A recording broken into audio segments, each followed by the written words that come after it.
Good morning and good evening.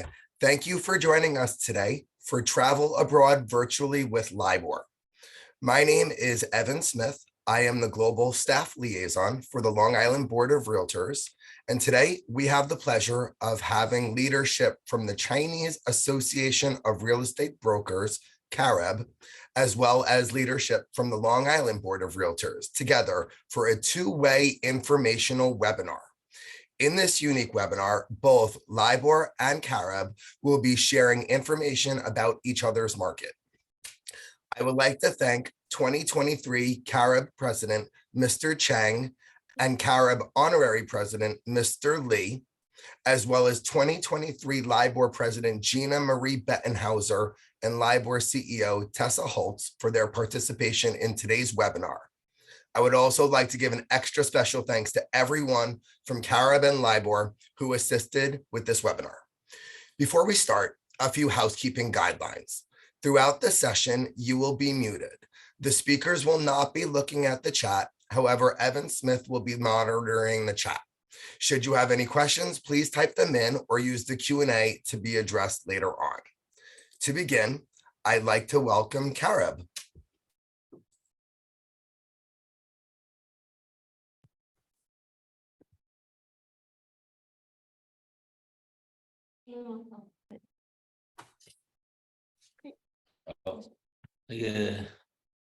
金娜理事长还有泰莎执行长各位长老公会的朋友们早安，很高兴今天与贵会交流有关台湾的不动产市场状况。我是中华民国不动产中介经纪商业公会全国联合会理事长张世芳，在我右手边的是我们那个国际交流委员会郑义勤郑会长，还有我们的秘书长黄怡珍黄秘书长，那左边是我的翻译还有我们国际交流的副会长吴世昌副会长。So ladies and gentlemen, thank you very much and good morning. And I would like to also tell my welcomes and my wishes to Gina, Tessa, and all the staff members of LIBOR there. And the speaker here today is Mr. Shifang Zhang. He is the ninth president of the Chinese Association of Real Estate Brokers, which will from here the abbreviation is CAREB. And on his right-hand side, we have Mr. Zheng Yiqun, who is also the Director of International Affairs in CAREB. And then next to him, we have Ms. Huang with us. Ms. Iris Huang, she is the Secretariat. I'm Sarah, I'll be translating for today's session. And then on my left-hand side, this is Mr. Wu Shichang. He is the Vice President and also in charge of the International Affairs team in CAREB. So thank you very much for your time today, and we will do an explanation of the real estate market in Taiwan. 很高兴今天可以跟贵会来做一个我们不动产交流，促进双方的对彼此的认识跟友谊。So it is our honor today to have this exchange and sharing with you all so that we could have some further discussions of the different markets that we each are on and to maybe answer some of your questions. It is really our honor. 那首先我们就来大概介绍一下我们台湾地理位置，在6个直辖市经济水准及状况，还有台湾人买房的新观念。So just a very brief introduction about Taiwan. We'll talk about our location. And then we'll also talk about the 6 special municipalities that we have, the 6 cities. Then just a little bit about economic condition and also the cost of living here and also our opinion on buying houses in Taiwan. 首先简单介绍一下台湾的地理位置。台湾位置于亚洲的东亚，面积约36000平方公里，人口约2330万人口。Right, so Taiwan is located at the southeast side of Asia, and we have around 36,000 kilometers in size, and the population size is around 23 million people.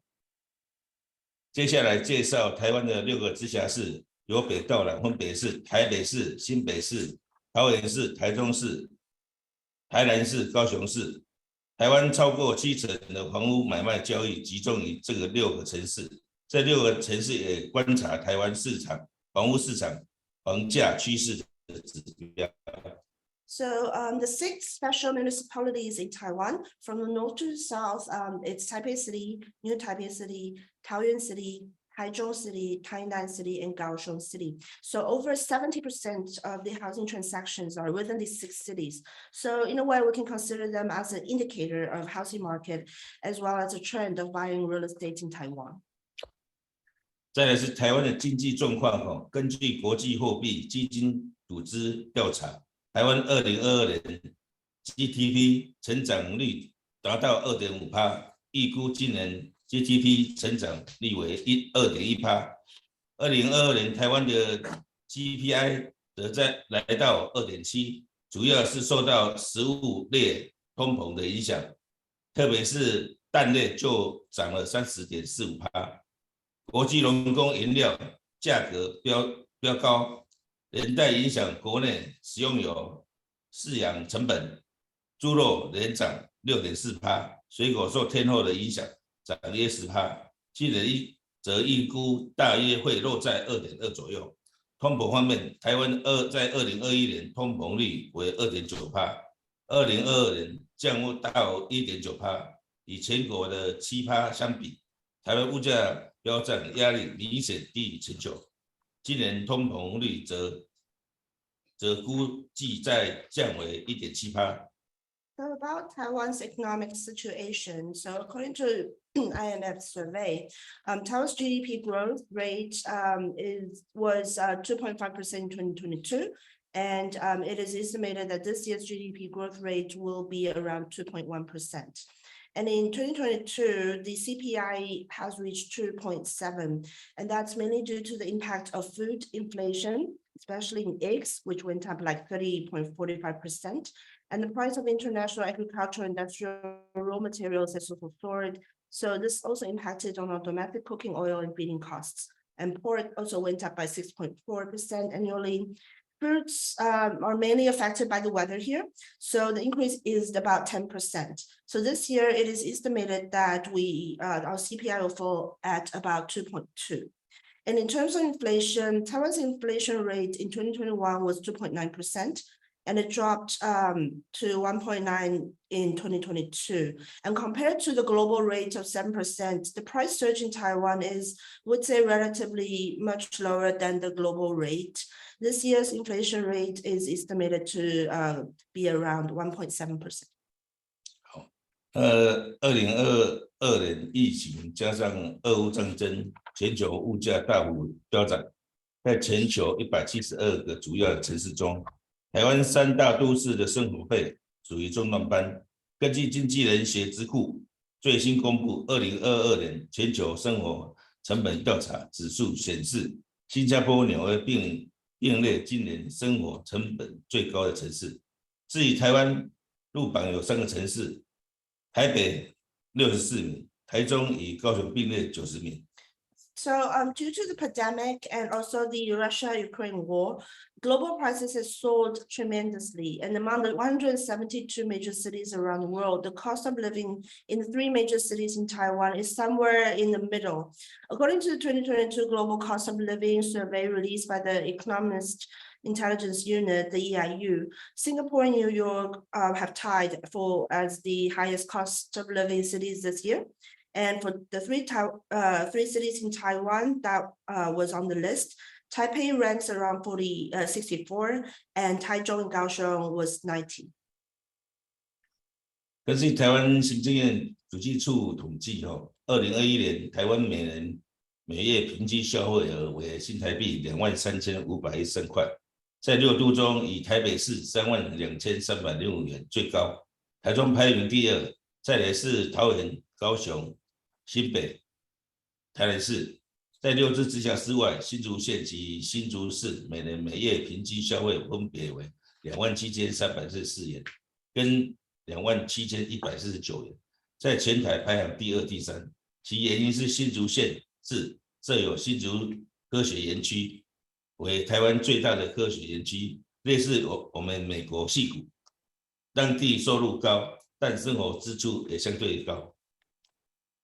So according to the Directorate General of Budget Accounting Statistics under the Executive Yuan in Taiwan, the average monthly consumption per person in 2021 is around NT dollars 23,513.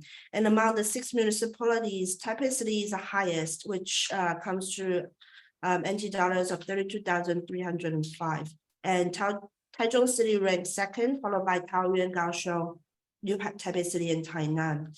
And besides these 6 municipalities, Hsinchu County and Hsinchu City have an average per capita monthly consumption of around NT dollars 27,344. And that is, they rank second and also third for the county in Taiwan. And the reason is that in Hsinchu, there's a Hsinchu Science Park in the Hsinchu City and County, and that is the largest science park in Taiwan, which is very similar to the Silicon Valleys in the United States. So the local income of that area is high, but the living expenses are also relatively high. 再来介绍一下台湾人对买房的观念哈。有土是有财是大部分台湾人买房的价值观。有土是有财的意思是一个人拥有了自己的土地或者房产，有了固定的资产，才算是真正拥有了财富，也代表所有能力有能力成家立业。因此，大部分台湾人会希望购买一间属于自己的房子，拥有一个属于自己的家。根据台湾主计处最新调查显示，台湾自有住宅率比例有84.7%，而且近10年来都相当稳定，无显著的波动，可见台湾人对有土是有财的观念乃是深根蒂固，也代表台湾市场刚性需求基本上是一直很稳定的。So now we'd like to talk about the opinions of Taiwanese people about buying houses. So there's this slogan in Mandarin that says, along with real estate comes wealth. 有土斯有财. What does this mean? This means that most people believe that an individual would only have wealth if this person has real estate, meaning that you only own the true wealth after having a real estate, a house of your own. And from that, then you could establish your home.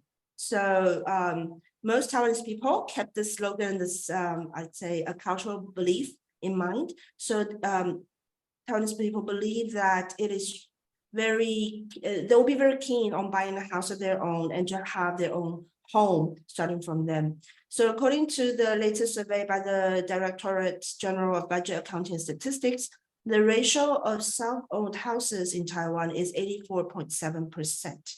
And it has been quite stable for the past 10 years. So it means that Taiwanese people really has a strong belief.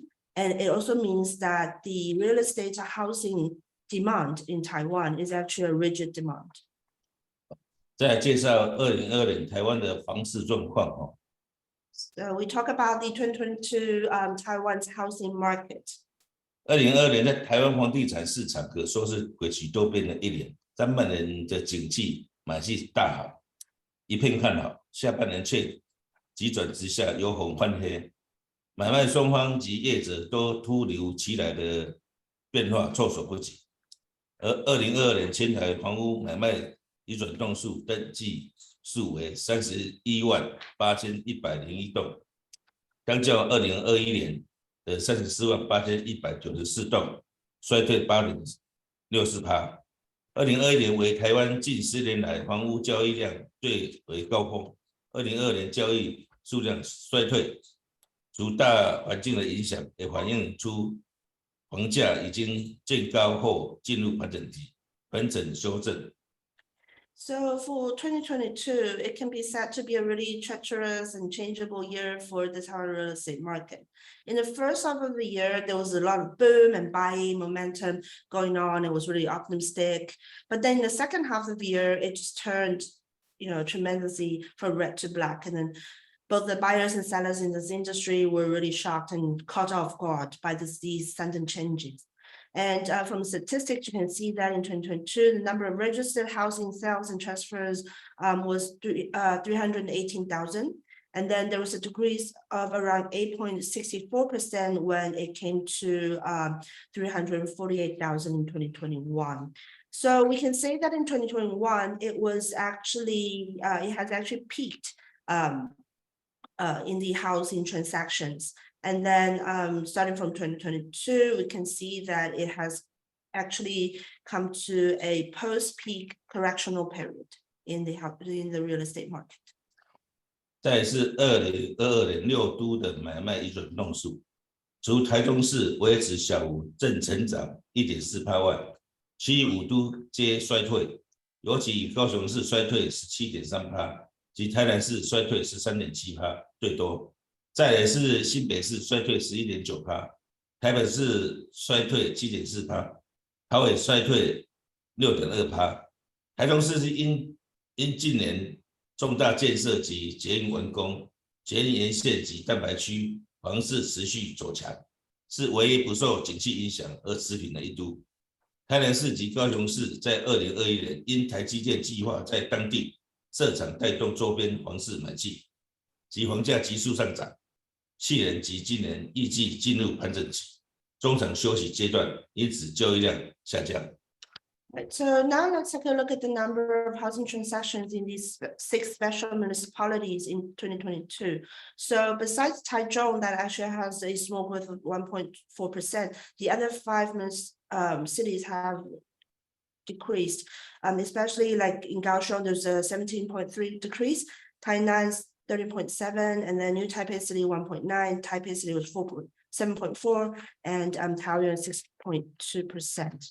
And the reason for Taichung not decreasing that much and even had growth, and that was due to major constructions, and then there was the accomplishment of the metro system in Taichung. So all along the line of the metro system, all these housing prices went up. So it was the only municipality that wasn't impacted. And then in 2021, actually in Tainan and Kaohsiung, because TCMC had a plan to actually have their factories built there. So it actually brought up the housing prices and the market in the surrounding areas.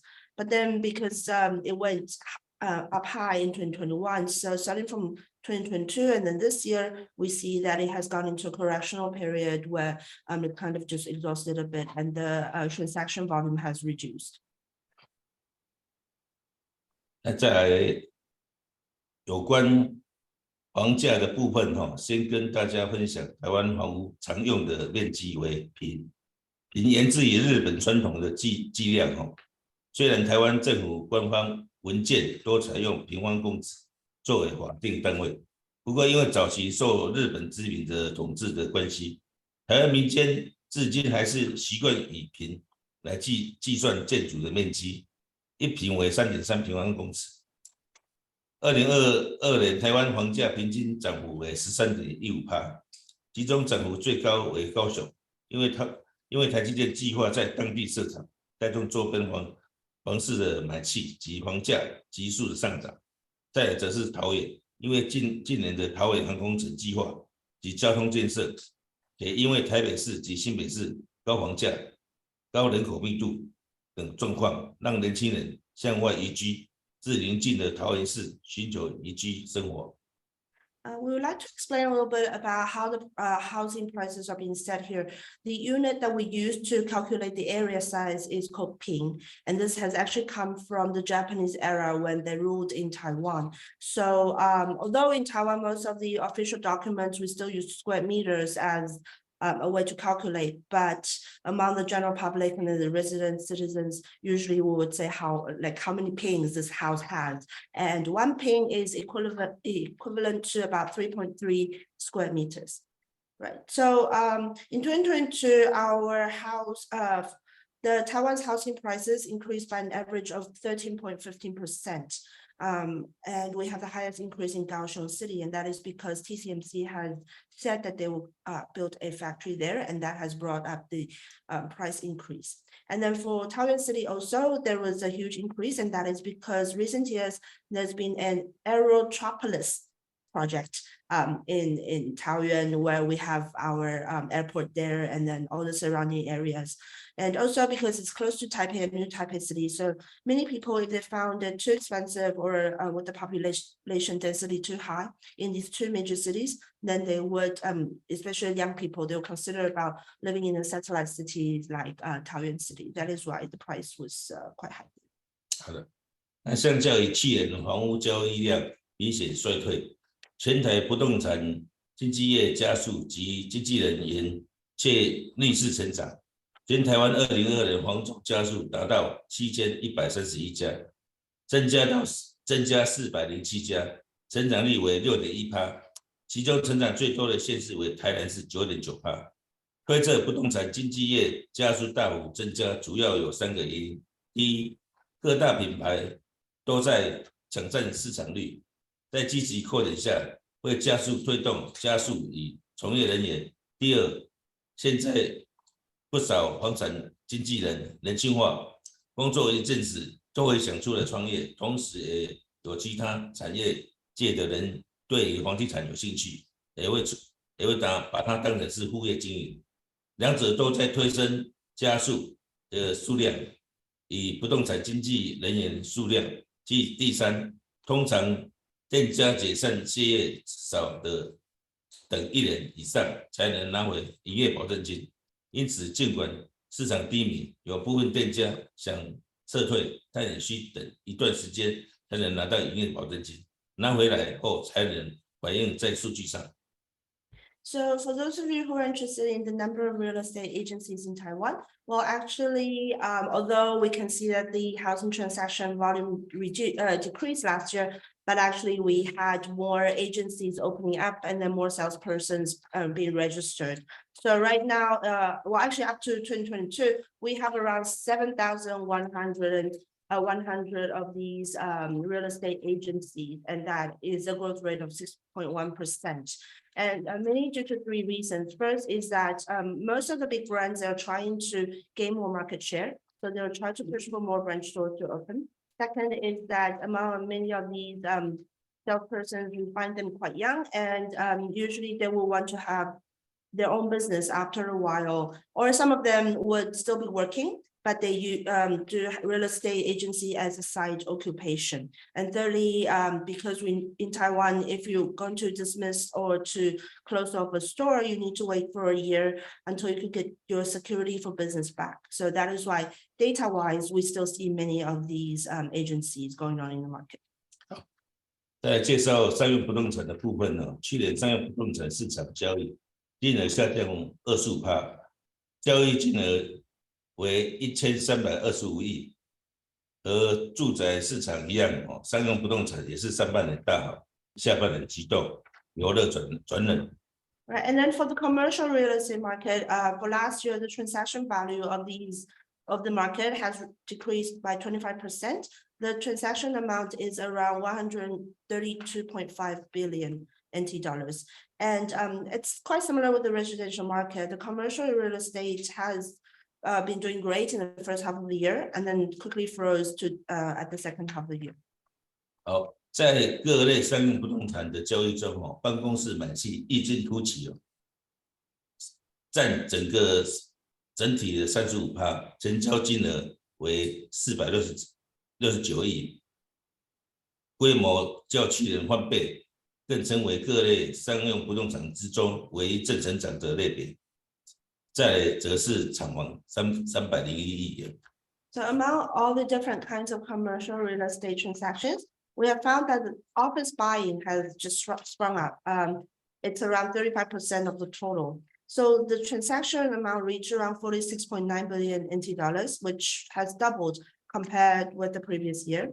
And it's the only growing category among the commercial real estates. The second one, we have the factory buildings, which takes about 30.1 billion NT dollars in total.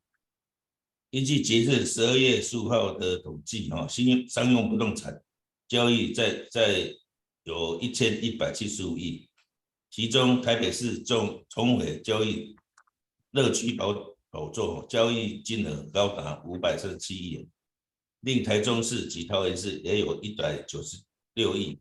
以115亿元的成交量。台北市主要是交易类型为商办以厂办为主，因其保值性质较高而受青睐。台中市则以商办为主，优势为近年来重大建设及交通路系完工发展，吸引厂商进驻。桃园则是因为复制业制造重镇，因此交易类型以厂办及厂房为大宗。So according to the statistics, up until December 15th last year, the commercial real estate transactions has amounted to 17.5 billion NT dollars and amounted Taipei City returned to the throne of the transaction hotspot. Then we have Taichung City, Taoyuan City, which they are also quite high in the transaction volumes. Then the main types of transaction in Taipei City are mainly the commercial offices and factories. This is favored because they have a high value in terms for the preservation. And for Taichung City, it's mainly the commercial offices. And this is because the major constructions and transportations there has been completed. 那影响台湾2022年房市的因素有6点啊，一股市的降温，第二是央行的升息，第三是俄乌战争，第四是全球通货膨胀，第五是台海危机，第六是台湾爆发新冠疫情。So there are some factors that impacted Taiwan's real estate market in 2022, and these are the ones that we have come up with. One is the stock market cool down. The second is that the central bank in Taiwan has raised the interest rates. Then there's also an impact from the Russian-Ukrainian war and of course global inflation. And also there's still some tension between the cross straits of Taiwan and mainland China, and then the virus outbreak, the COVID-19 in Taiwan. 再来跟各位分享2023年台湾的房市预测。Now we would like to tell you a little bit about our market forecast for 2023 in Taiwan. 根据台湾经济研究院调查结果，对2023年台湾房市的景气普遍认为应该会衰退。So according to the Taiwan Institute of Economic Research, from the survey and the result, it is said that for 2023, the Taiwan real estate market would go through a decline. 且根据台湾经济研究院调查及预测，影响2023年房市的有利因素为全球通货膨胀。通膨虽带来房价上涨，但也带动民众买房的意愿提升，借由买房、房地产等不动产来抗通膨。不利因素是为了对抗通膨，台湾央行会提升利率，对于需要负担房贷的族群来说，可能减少买房的意愿。再来也是不利因素是2021年起，因房市景气过热，台湾政府开始实施有关的打房政策。2022年彻底跟修改相关法令，更是号称史上最严重的打房政策，包括限制换约转售、重罚炒房行为，最高可处5000万，并增订检举奖金制度。执法人购屋改为许可制，且5年内不得移转。目前待实施细则确认后，便会实施，估计将会后续房市造成重大的影响。So among the different factors that would impact Taiwan's real estate market in 2023, the favorite reasons would be the global inflation, and that is because for some people, they do consider this is a way to preserve wealth against inflation by buying houses. And then there are two unfavorable factors. One is that, as we mentioned, the central bank in Taiwan raised the interest rates. And the second is that there's a government policy to reduce the property speculation. And that is because the government has actually, at the end of 2022, the relevant laws and regulations has amended and is known to be the heaviest crackdown on real estate speculation in history. So there's a heavy fine for real estate speculation and a maximum penalty of around 15 million NT dollars. And the government has also added a bounty system for whistleblowers and changed the purchase of house by private legal persons to a permit system, means that it will forbid the real estate to be transferred within 5 years. So all this would have an impact to the subsequent housing market. 那从今年第一季买卖移转栋数来看，移转栋数为61833栋，年减27%，更创下5年新低。显然，打房政策修法通过，加上央行升息，最后重创整体房市的交易。其中又以台北市、桃园市量缩28%最多。不过单看3月份以6都的交易量，有较2月份大增21%，看似逐渐回软，但今年3月再度升息，房贷利率突破2%，可能会再次削弱民众购屋意愿。而价格上，买卖双方也难深陷拉锯战。So by looking at the number of housing transactions in the first season of 2023, which is only around 60,000, we have seen a decline of around 27%, which is the lowest within 5 years. So we think that this is probably due to the policy of the government and also with the interest rate, because now the interest rate has come up to around 2%. And we think that this would actually have further impact. Although we do see some people buy more in March than in February, but since in February, the interest rate has gone up again, so we think that going forward, there will still be a decline in the housing transaction. 在房价的部分其实还是比较持平的盘整情况，还没有看到明显的下跌。对买方来说，因为央行升息及打房政策通过，一起房价下降，因此目前比较保守观望。而对卖方来说，目前通膨其实还是持续的稳定上升，当中房价要下收的意愿及机会并不大。As for cost, we think that would remain quite the same because we don't see a much decline. And actually for the buyers, because they're still like pending and watching what's going on with the policies and also with the interest rate. So we think that in terms of the prices, it may still maintain quite the same. But with the inflation going on, we think that the price will not reduce too much. 2023年房市因建材及人工成本产生压力乃未减。即便市况趋缓，成交量下降，整体房价乃会维持在原水平。双北市在近2年的房价变化比较小，因此受经济影响的波动会比较小，因此预估双北市为价平量缩，成交量微调约5%左右。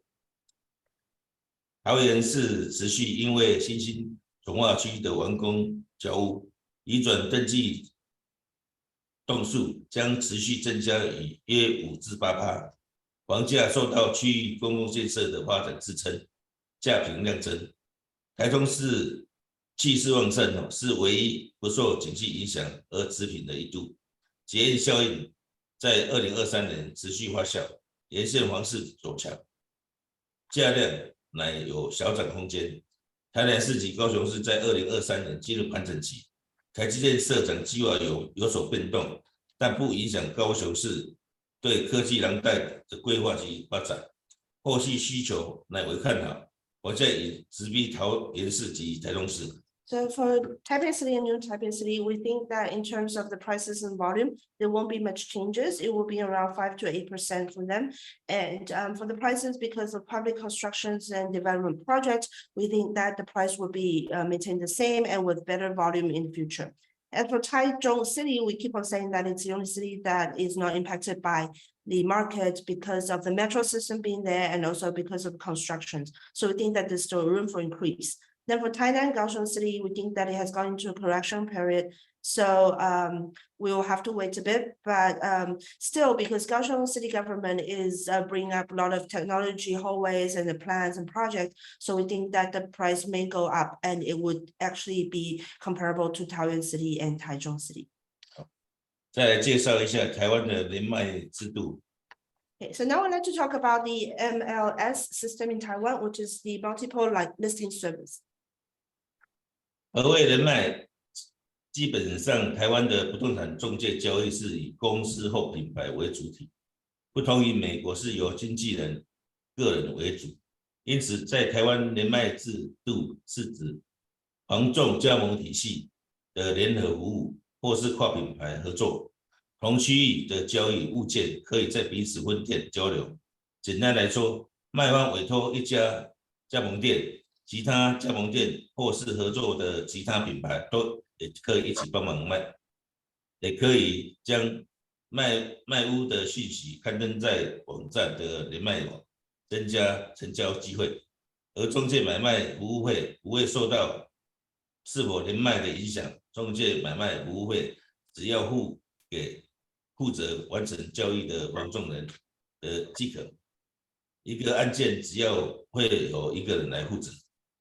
依照内政部所定不动产经纪业报酬的收费标准，中介买卖服务费用不得高于成交价总价的6%。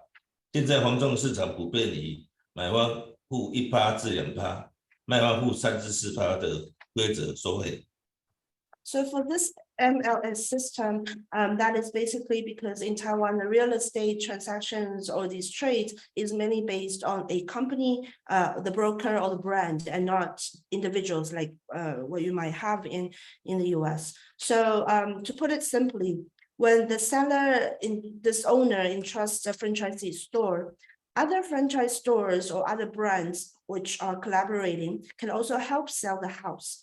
And they can also publish the house, the sales information on the joint sales network website to increase the chance of the deal. And the service fee will not be affected by whether or not the joint sale is made.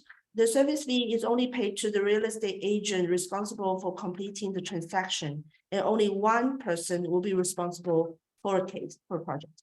And according to the Ministry of Interior, there's a guideline for real estate brokerage industrial standards, and all these intermediaries transaction service fee should not be higher than right now for the real estate brokerage market. Generally, we follow the rule of the buyer pays around 1% to 2%, and the seller, the owner, pays around 3% to 4% in Taiwan.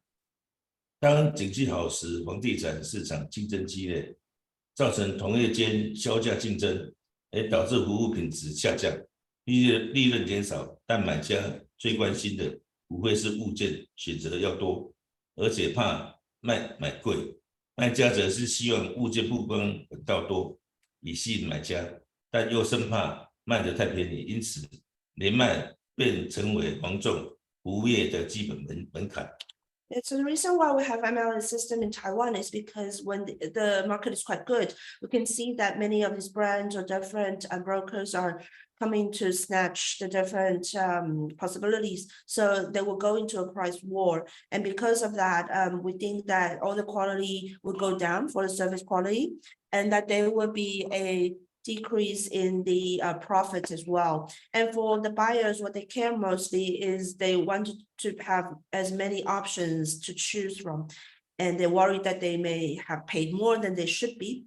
And for the sellers, what they think is that they wanted to have more exposure on the object that they're selling to attract the buyers. And they're also worried that they may have sold their houses under the average of the market price. So that is why MLS has become a really fundamental entry level thing that all the brokers need to do in the real estate market in Taiwan. 第一种连卖方式是房仲加盟体系，或是品牌及子品牌的连卖服务。同区域的交易物件可以在彼此分店流通。简单来说，卖方委托一家加盟店，其他加盟店是合作的，而其他品牌也可以一起帮忙卖，也可以将卖屋讯息刊登在网站的连卖网里面。So here's how MLS works. There are two ways. The first way is that all the franchisees and all the direct managed stores under the franchisees of the same brand or the subsidiary brands, they could have this joint service together. So in the same area, these different selling objects, they could be shared among the different franchisee stores. So once the seller asks a franchisee to sell the house, the other franchisee stores nearby could also help sell it. And they could also post the advertisement or all the necessary information on this joint selling network. 那第二种则是跨品牌的合作，好友的黄众品牌间互相合作，专长互补，利益共享。And the second is that there's a cross-brand collaboration, meaning that it's actually brand A and brand B working together. And once they have established this kind of agreement, then they would try to make up in whichever.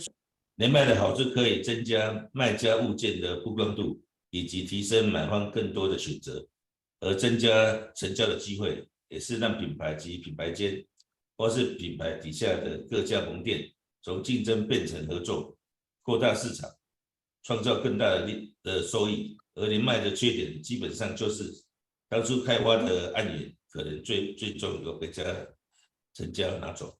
So the pros and cons of MLS, the pros is of course, this would increase the exposure of these objects and we may have more chances of having this deal. And would also make this competition between brands to become collaboration so that we can expand the market and to have a win-win. However, there could be a con as well to this, and that is this conflict may be that some of these objects or these sources may be snatched by others and it's not the person or the broker that originally developed this source. 好，那最后和各位分享有关外国人投资台湾房地产的相关资讯。So finally, we'd like to talk about how foreigners could buy and invest properties in Taiwan. 根据内政部外国人取得台湾土地及建物统计，建物部分在2015年高达在高峰，只为维持在1200至1300栋左右。土地部分为2019年达高峰，平均维持在2500笔左右。近10年无明显增加变动，去年建物则是略微下降至1191栋，但土地则上升为2788笔。So according to statistics that we got from the Ministry of Interior, actually for the buildings part, we've seen foreigners buying buildings and the number of transactions around 1,200 to 1,300. And then in the land, we see that in 2019, that was peak, it was around 250. So in the past 10 years, there hasn't been much changes. However, last year, there's a slight decline in the numbers of buildings, which come to around 1,100. But in terms of land, we had more transactions, and that was 278 transactions on land from foreigners. 那从6都来看，根据统计，在台购置不动产之外国人，最主要交易来源为外商投资及台商以境外公司持有居多。其中又以台北市及新北市交易数量最高，桃园市成长率最高。桃园市作用建设一体，且有国际机场、机场捷运等交通利多，航空城吸引投资人及开发商目光。物流业近几年陆续进驻，故进场布局者许多为台商及海外公司，以投资或设厂的名义登记。随着疫情管制逐渐松绑，相关商机可期，且桃园市价格地理双北，因此有大面积的建物或土地的需求，桃园是相对理想的选择。So from the 6 major cities that we mentioned just now, according to the statistics, for the foreigners buying real estate in Taiwan, mainly the transactions will come from the foreign companies investing and also some overseas Taiwanese companies, and many it falls in Taipei City and New Taipei City, and we have the biggest growth rates in Taiwan City. The reason for that is because for Taiwan City, it has all the developments going on. There is the airport and it's near the harbor. So recent years, it has become quite popular. And 那外国人如果要在台湾购买房地产，首先要确认自身所属国家是否与台湾有平等互惠条件。目前与台湾有完全平等互惠之国家或地区有77个，其中纽约也是包含在内。So for a foreigner to buy a real estate in Taiwan, first of all, this person will have to check if he or she, the country of this person belongs to the equality and reciprocity terms. And among this term, this agreement that we have signed, Taiwan has signed with 7 countries, and I think New York is one of them. 外国人买房流程，首先就是准备相关过户的必要文件，向地政事务所提交申请资料，等于地政事务所审查，并经县市政府核准后，通报主管机关内政部备查，并以通知地政事务所，然后再向地政事务所办理登记。外国人买房流程跟台湾人大同小异。只不过外国人购买本国不动产，在过户阶段多了一道手续，需由地政单位通报主管机关。台湾人一般过户约3天的时间，但外国人购买房子要大概在7到14天的作业时间。So the process for foreigners buying a property is of these 5 steps. So first, of course, you need to prepare the required document for the land registration. Then after applying for the land registration, then we need to submit these relevant documents for review. Then the land office, after it has passed the review, it would let the county or city government to approve the application. Then there is a step 4, which is extra, and that is to report to the Ministry of Interior for reference and to notify the land offices. And then finally, you get to register the land office after this whole process is being done. So it's actually quite similar to where a Taiwanese person buys a real estate. But what's different is that there is one more step at step 4, and that is when it's a foreigner, then the government will have to report to the Ministry of Interior and to keep a notice there and a record there. So in this case, for a Taiwanese person to have these deal being done and document being done, it takes around 3 days. But for a foreigner to buy a building, a house or real estate, it takes around 7 to 14 days.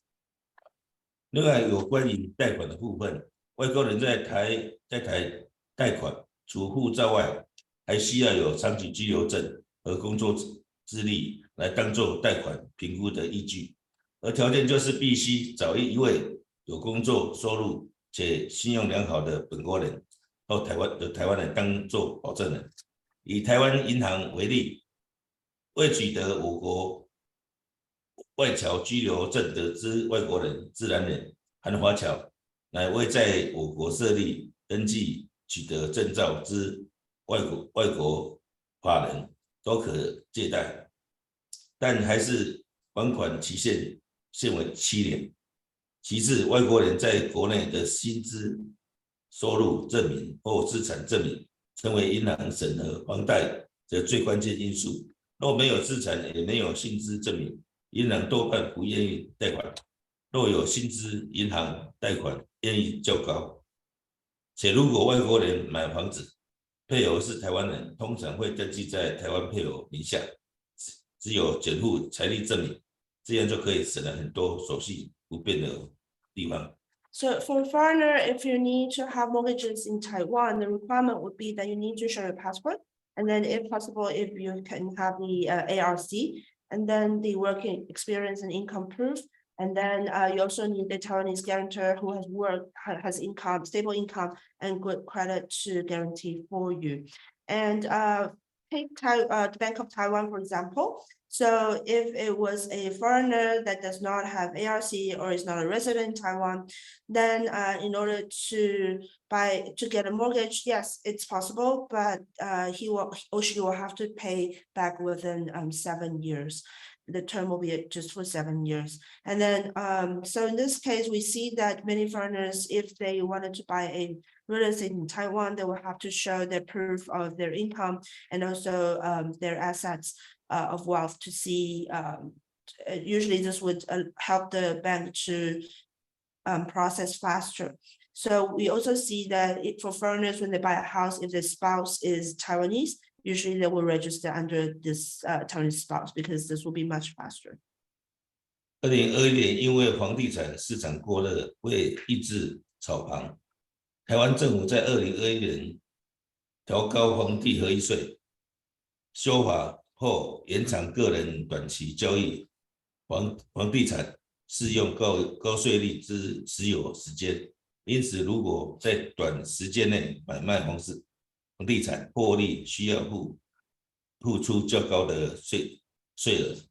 And there's this specific regulation that we have to mention, and that is the House and Land Transaction Income Tax 2.0, the new version. And that is because the government thinks that in 2021, there is a lot of speculations and the rises of the house and land transactions. So in order to avoid that, the government has come up with this regulation. So it has extended the holding period of individuals' house and land.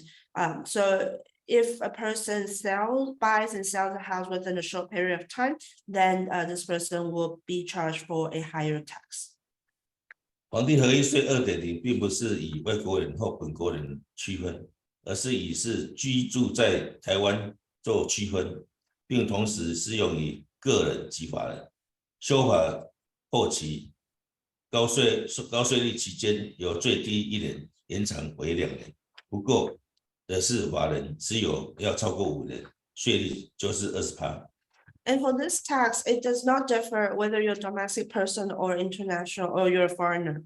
So it means that if you're a foreigner and buy real estate in Taiwan, this tax also applies to you. And it's both applicable to individuals and legal entities. And the difference is just that for individual, the term will be 2 years. So if you buy and sell within 2 years, you need to pay this tax. And then for a legal entity, it's 5 years, and the rate will be 20%. 但根据前面的统计资料来看，即便税率提高，但因为台湾稳定的经济环境及完整的供应链，多数外商及台商乃会投资台湾房地产，作为长期的投资。So although we did mention about all these different regulations and what's going on with the tax, however, from the statistics and from the data that we've got, because Taiwan is quite stable in terms of the whole economies, and then also with a very comprehensive supply chain. So we do see that many foreign companies and overseas Taiwanese companies, they will still invest in the Taiwan real estate as a long-term approach. 以上是今天的分享，谢谢大家。And that's it from our side. Thank you very much for listening. Thank you so much for that informative presentation. That was so thorough. Just a couple of questions real quick before we go. While we're talking about foreign investment, how does Taiwan handle short-term investments like with Airbnb? Is that something that's popular?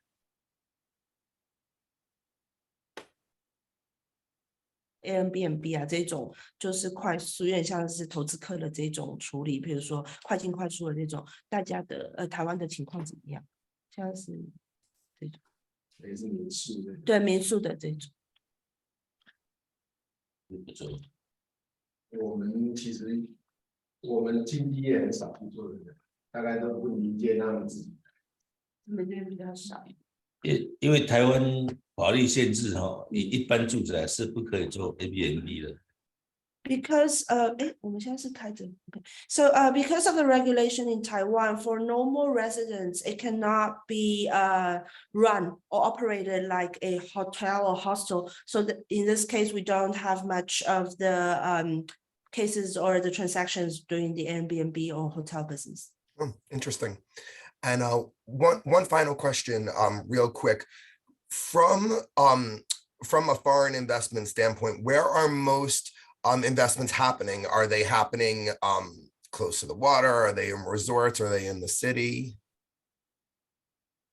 他想要问一下说，就是刚才讲了那么多的交易量，它通常最会发生的，以从这个环境来说，是譬如说大家会租水草而居，或者租河边，譬如喜欢靠河边啊，或者说可能有一些是像是这种旅游中心啊，或者景点啊，可能会这个销售的比较好嘛，就大家会以什么为主？其实台湾的购买房子的不会像外国啦，或是香港，他们比较喜欢海边啊、山上啊，他们就喜欢在都会区里面。交通方便的地方。Well, what's special about the real estate market in Taiwan is that it's very different from like Hong Kong, for example. We know that in Hong Kong, many of the people would like to invest in like resorts or by the beaches. Usually they will have like a higher price or transaction volume. In Taiwan, usually people would like to buy houses in metropolitans. Great. Thank you. If anyone else has any other questions, feel free to enter them into the chat. We'll answer them. We'll ask them on your behalf after the webinar. But now I'd like to welcome Gina Marie Bettenhauser, LIBOR's 2023 president, and Ms. Tessa Holtz, our LIBOR CEO. We have a presentation about our Long Island market. We do. And I want to thank you again, Caleb, for that outstanding presentation on Taiwan and your real estate market.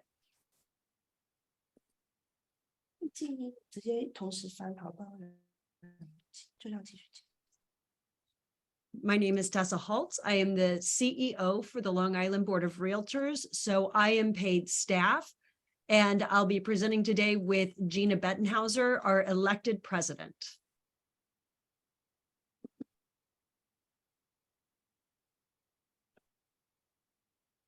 Our market, the name of our organization is the Long Island Board of Realtors, and we are situated on Long Island in New York.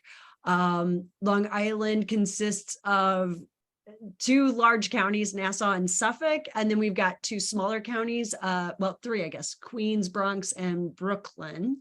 And Queens is also part of our jurisdiction. So we are everything from the green to the orange. We run east and west.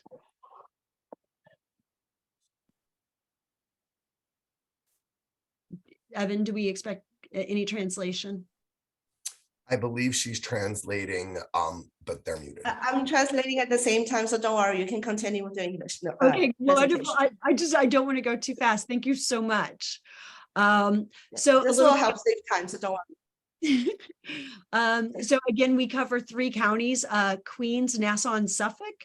And I gave you for each of those the size of the land, and you can see that Suffolk is quite large compared to the other 2. However, Queens, the smallest of our counties, is the most populous. And very specifically, Queens is known as one of the most diverse counties on earth. That's both in terms of ethnicities and languages spoken. I tried to get an estimate on the number of languages spoken, and the number I saw most often was 800. So we literally have the entire world living in Queens, New York.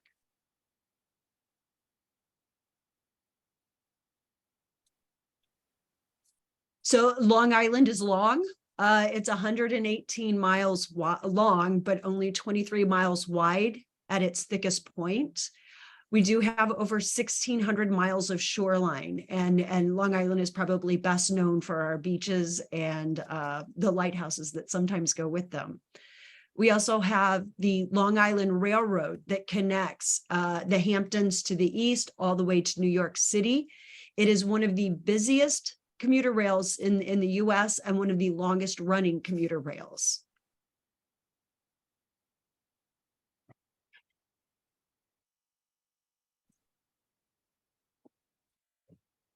Long Island is also known for its nationally acclaimed universities and schools. A few of the better known ones that you may have heard of, we have up on the screen.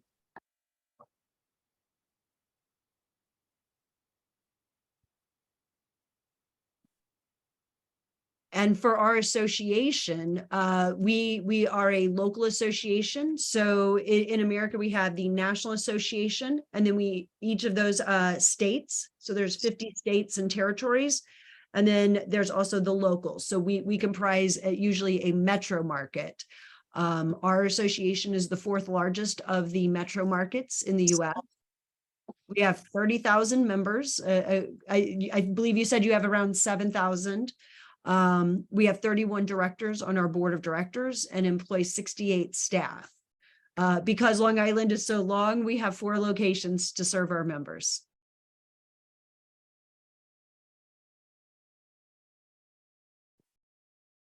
The association offers tools, benefits, and services to our members. Some of the major programs we have are education. Ongoing education is required to be a real estate agent, so we provide the education they need.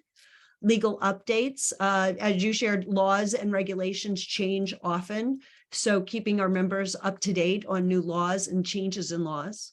Networking, getting to meet those other agents so that you know them before you start doing a deal and can have a great transaction. Advocacy, influencing our government, making sure they understand real estate issues and the impacts to real estate for any new regulations or laws they want to pass.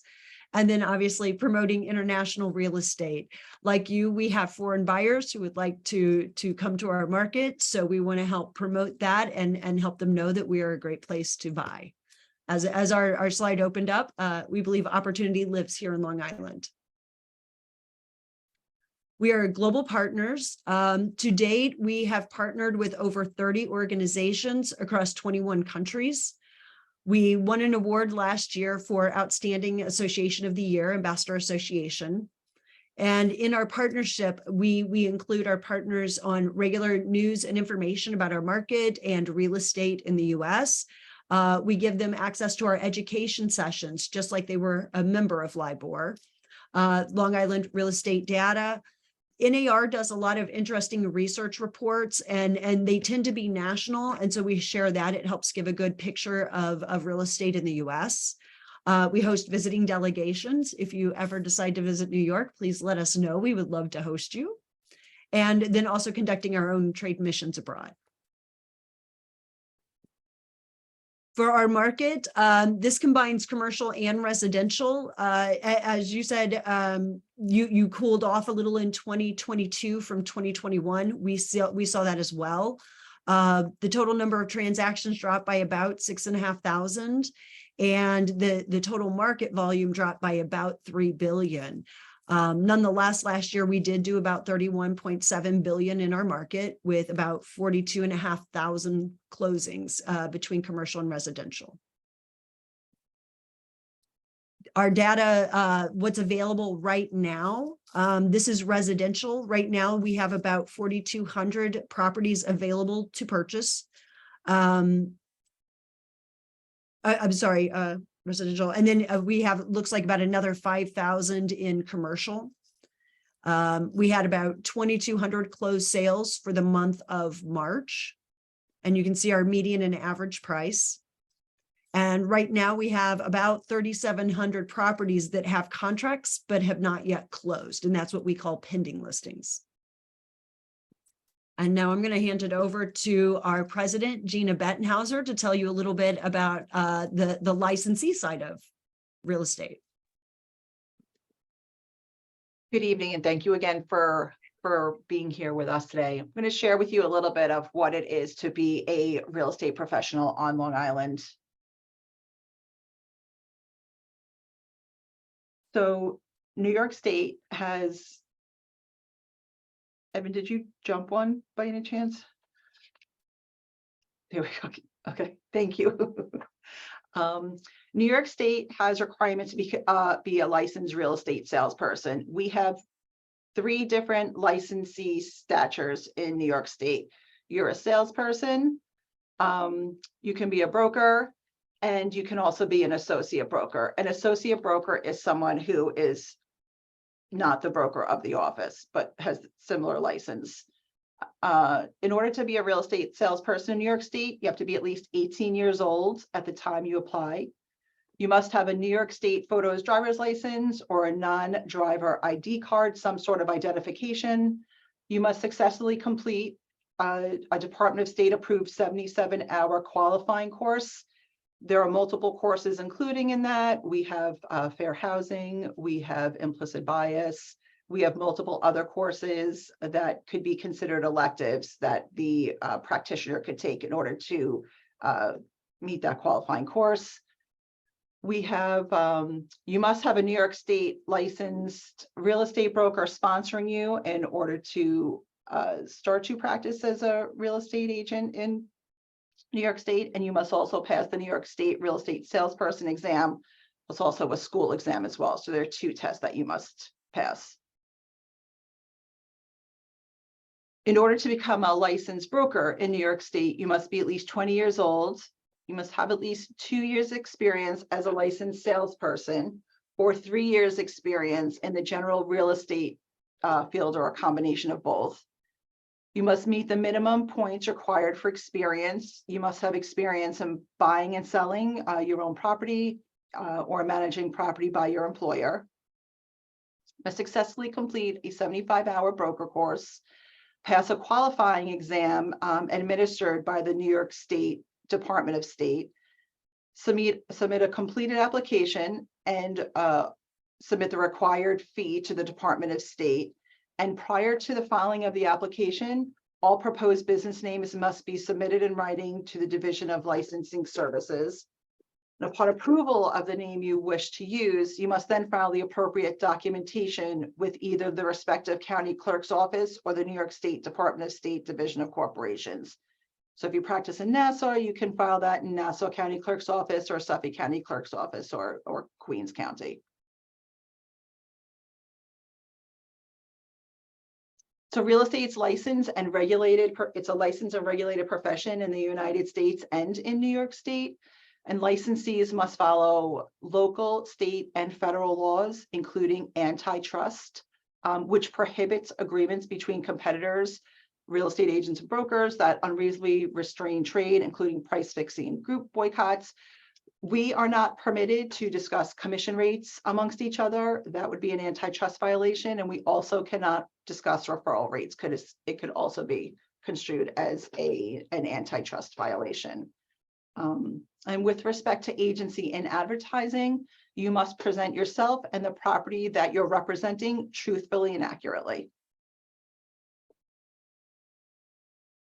So real estate in the US also relies on multiple listing service. We have our multiple listing service is called One Key Multiple Listing Service, and we share that with another local association, Hudson Gateway Association. They are located kind of just north of us. When a property is for sale, the property data is entered into the MLS, and when a buyer is looking for a property, the MLS is searched for the buyer's criteria. Most properties that are for sale are listed in the multiple listing service, which helps real estate agents expose properties to the largest number of buyers, and it allows us to search the entire market for listed properties and generate accurate market statistics in order to provide comparables when we're working with a seller or even a buyer client. Our multiple listing service is onekeymls.com, and you can search for properties for sale there and in our surrounding markets.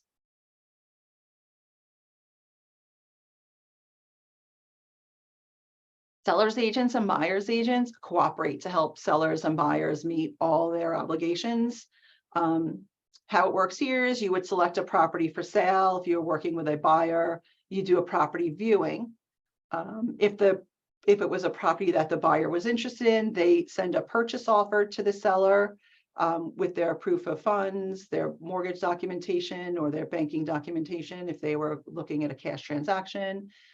There's counter offers and negotiations, then the meeting of the minds where you come to an accepted offer, and then contracts are signed by both the buyer and the seller. Here on Long Island, we work with attorneys. So there's just an additional step sometimes with our transactions versus across New York State. There are inspections. Sellers and agents and buyers agents cooperate to help them meet all of their obligations, which again includes inspections, mortgage approvals, property cleared of all claims or title issues, and appraisal, and then we get to the closing of the transaction. And on average, it's approximately 80 days from accepted offer to closing of sale for a property on Long Island.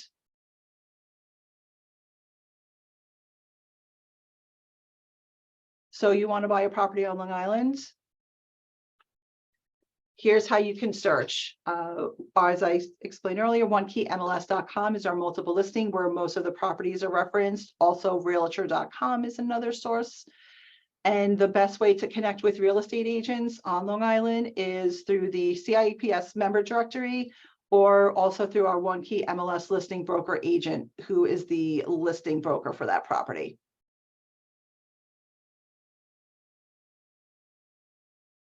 And how, if you'd like to refer international clients, there's an international referral form that is provided by NAR that we use.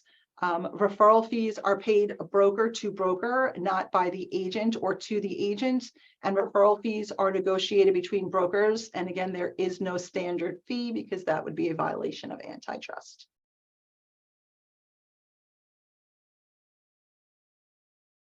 So anyone have any questions?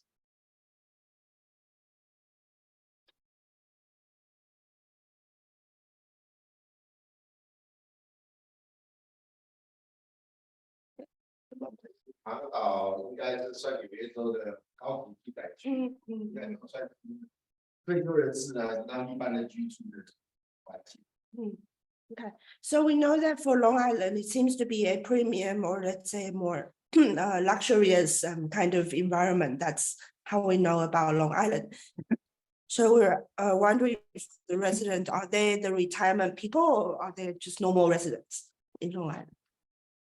So I'll share, we have a little bit of everything. Our taxes on Long Island tend to be quite high. So seniors, your senior lifestyle, your 55 plus, as we like to call it, anyone on a fixed income, it's difficult to stay here on Long Island, but we do have leisure.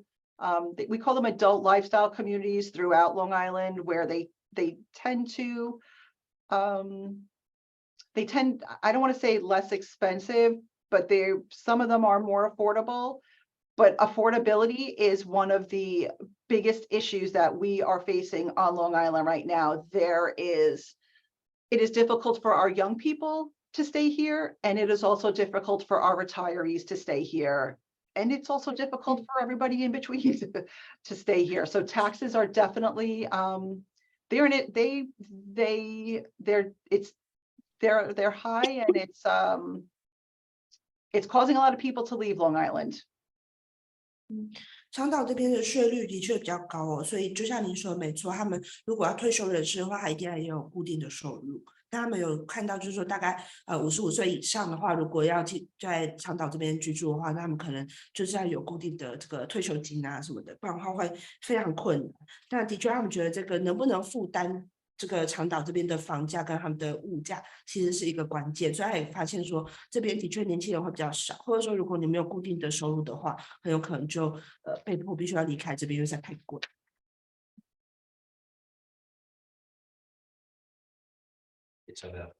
没有问题，没有。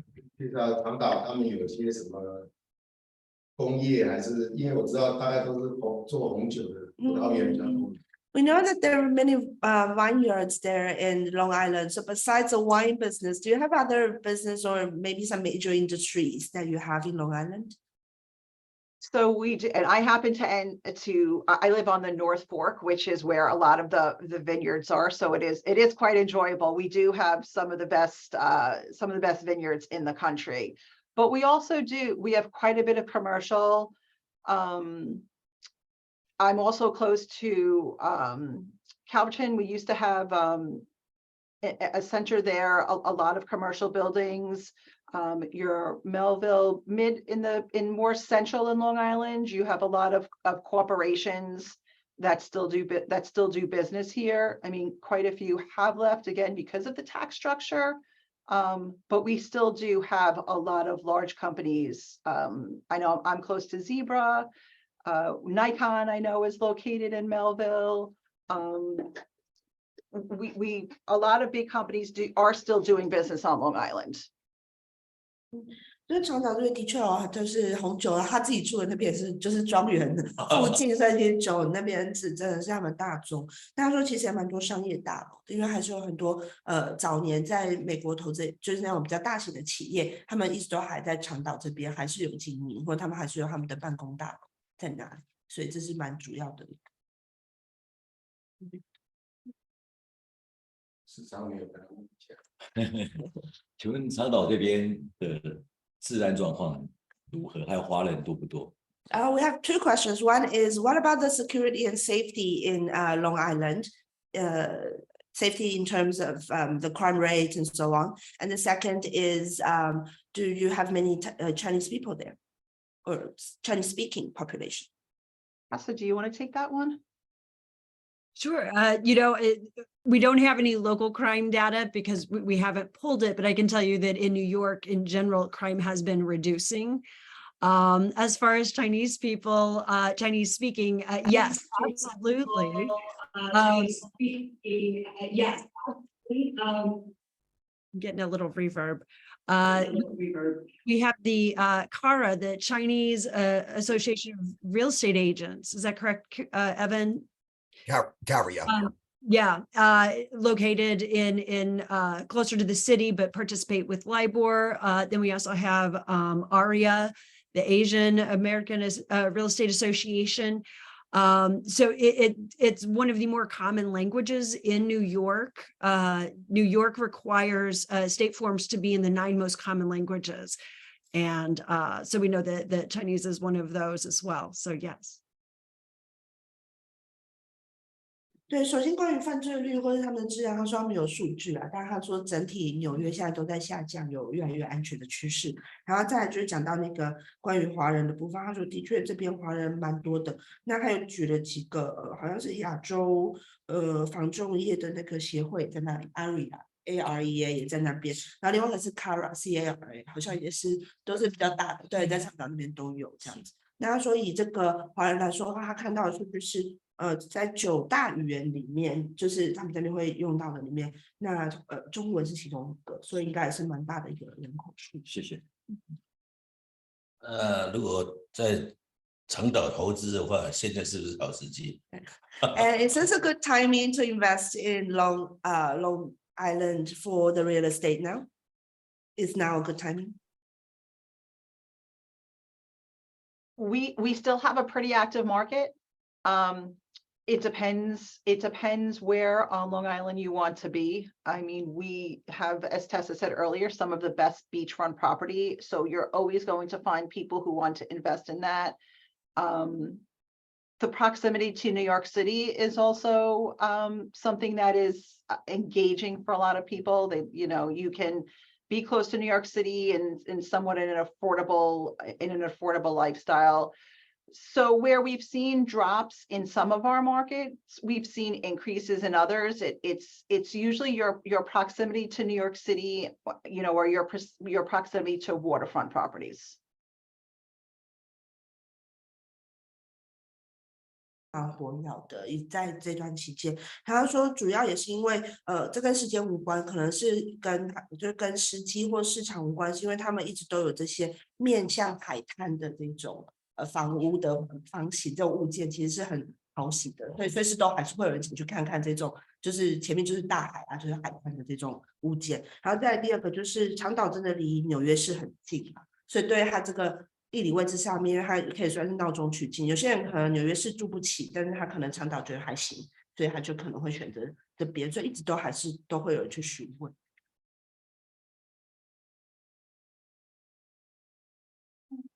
借问一下，证照的麻烦是由他们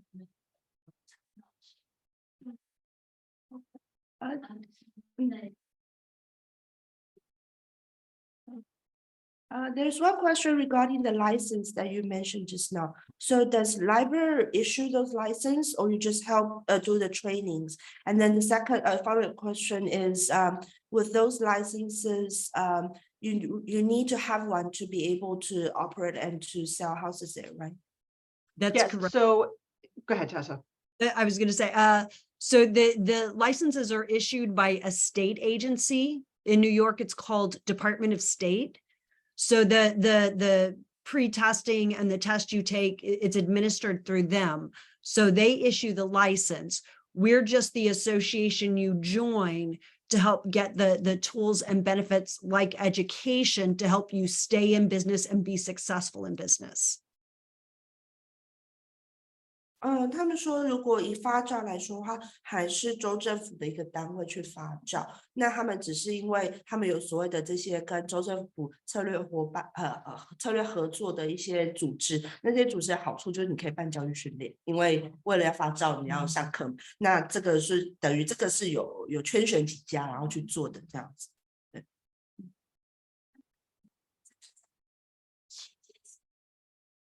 多久吗？ Okay. How long is your license value for? Like for how long, and then this person will need to update or to get retested again? So your license is valid for 2 years.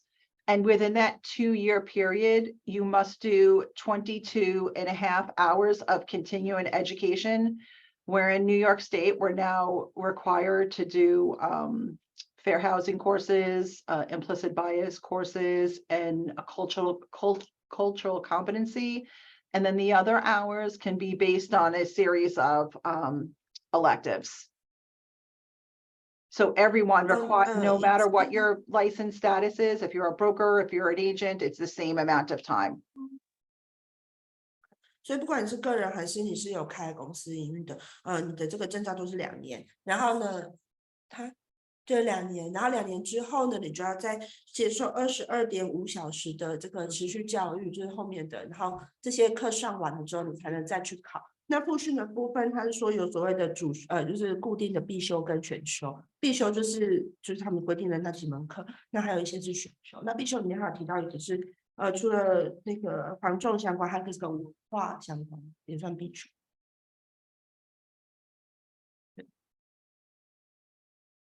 他们有没有问题？ Yeah. So that's it from our side. Do you have any questions for us or anything you wish to know about Taiwan? Your presentation was so in depth. I can't wait to go back and review it. There was so much information. And thank you for sharing all of that because it gives us insights, a lot of insight and a lot of things for us to think about how when we present to Long Island, maybe other things that might be interesting to our global partners that we're working with. Thank 他 you. 说我们的简报真的做得非常有深度到他觉得他回去要再好好看里面的数据。他说超多分享，然后看他一边想说，如果以后他们要再跟这种全球伙伴或是其他协会报告的话，他要来抄袭我们。他说里面有很多东西可以用，然后就是要学我们这样，他觉得这样子才能好好介绍长岛。对。Thank you. Actually, the slides were prepared by Nancy, our secretary of Carab, and she's done a very good job. Well, thank you to Nancy, and thank you for outstanding translation throughout. We appreciate that. It made today possible. Thank you. 我们还说谢谢 Nancy， 然后谢谢今天翻译，他们很客气。我也问一个，有一只因为有叫长岛冰茶，是真的是他们的那个冰茶。We have a question that's probably not that relevant to real estate, but we're really curious. So this cocktail, Long Island, has it got anything to do with Long Island iced tea? You know, this, so is this from Long Island or what's history? What's your relevance, your connection with this? So yeah, it is from Long Island and it is loaded with a lot of alcohol. But it is 那酒精浓度很 quite 所以的 refreshing. 确是长岛，没错，就是他们。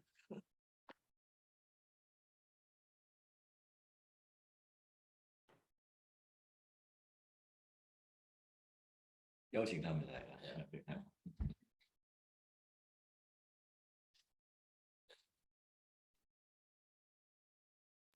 Okay, well, I think we will say thank you. And thank you again for joining us so late in your evening. We appreciate it and we appreciate your time.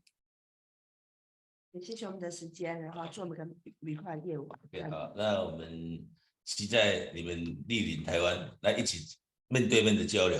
Yes, we look forward for you coming to Taiwan, all of you, so we can have a face-to-face interaction rather than through the screen. Yes. Thank you. Thank you. Can we stand up and then maybe, let's say, shake our hands?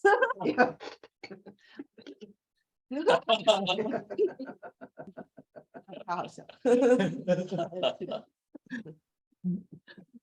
OK，谢谢。 Thank you. Thank you all. Bye. Have a nice day. Thank you. Thank you.